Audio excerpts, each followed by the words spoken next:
இவ்வளோ கேவலமாக பண்ணிக்கிட்டு இருப்பீங்களா? You are getting exposed by your own selves, your own words.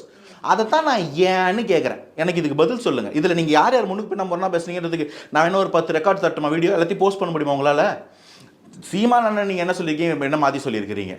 கட்சி, உங்களுடைய அநாகரிகமான பேச்சுக்கள், உங்களுடைய லீக்டு ஆடியோஸ், ஒரு சாமியார் உட்காந்து இருக்கிறத பார்த்து அந்த சாமியார் பார்த்து என்ன பொறாம வந்திருக்குன்னு சொல்லியிருக்காருன்ற ஆடியோ இருக்குது, அனுப்புங்க. போடுவீங்களா? போடவே முடியாது. அதால் உங்களோட பொது வழியில் அவ்வளோ கேவலமான பேச்சுக்கள் இருக்கு. பணக்காரனா இருக்கிறது எனக்கு பிரச்சனை இல்லை, நகை போட்டுக்கிறது, தங்க நாட்கள் உட்கார்றதுலாம் எனக்கு பிரச்சனை இல்லை. ஃபிகர்களோட இருக்கு, அதுதான் எனக்கு வெறுப்பா இருக்கு. நல்ல நல்ல ஃபிகரா இருக்கு, அது வெள்ளக்கார ஃபிகர்களா வச்சிருக்கா, அதுதான் வெறுப்பா இருக்கு. பிள்ளைகளை தொட்டால் கொன்னுடு வாங்குற பயம் வர்ற வரைக்கும் இது சரி வராது. பாலியல் இச்சையோடு என் பெண் பிள்ளைகளை நீ நினைப்பதும் தொடுவதும் நடந்தால் நீ உயிரோட இருக்க மாட்டாய். சீமான், அல்கா நாய செருப்ப பிஞ்சுடும் சீமான் உனக்கு.